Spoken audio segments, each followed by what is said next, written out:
These are the tools that your RC car most likely came with. If you're still using these, you're probably in for a miserable time and you might not stick with the hobby. So today I'm going to talk about the 10 most important parts, tools, and accessories you need for your RC garage, your RC man cave. The first thing you need is organization. Shelving, shelving, shelving, bins, bins, bins.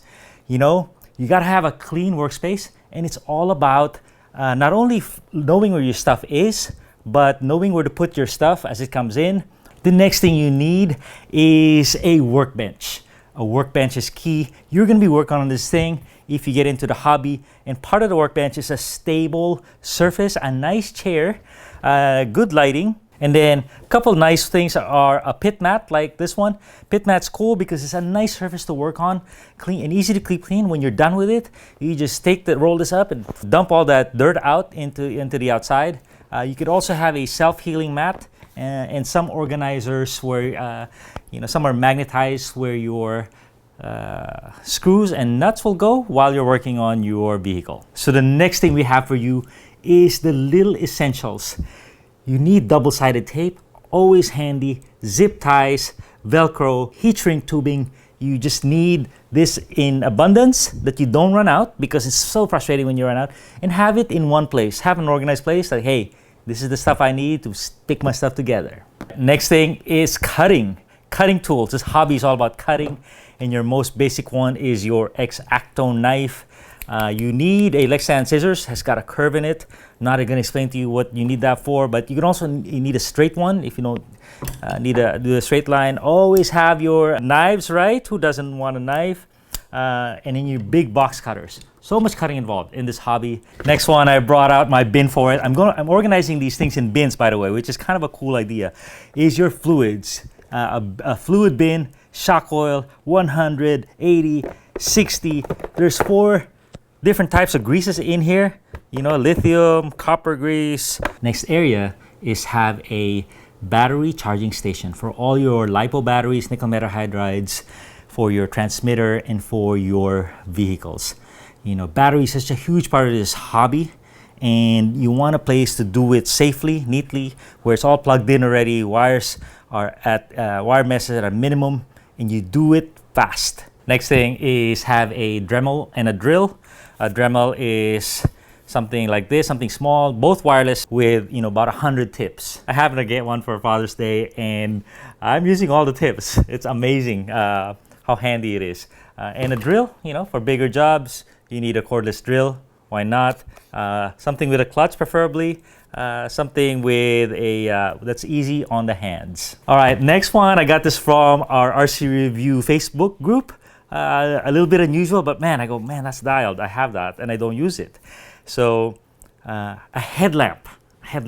Vision is key. We're all getting a little older, so wear glasses if you need to. Wear those reading glasses, but have a headlamp as well, right? Because sometimes you don't want the light to be shining in your face, but you do need to see what you're working on. So I have 2. This one is like a 90-gram headlamp. Only lasts maybe an hour. Have a magnifying glass. I have a holder with a magnifying glass. Wear your glasses. I even use my iPhone. Your iPhone has a magnifier.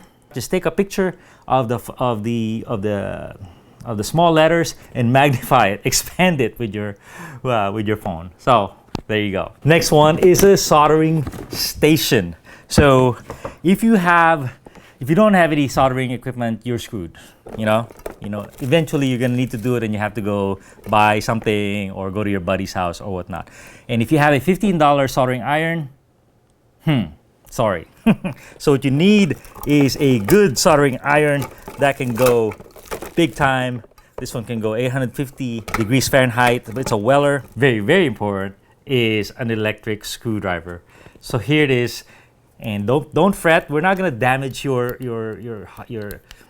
model or your screws. Just have something that's light, that's small, specifically made for the hobby.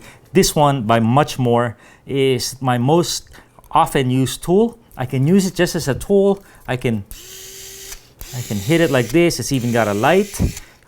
So basically, this one, the way it works is there's no torque clutch.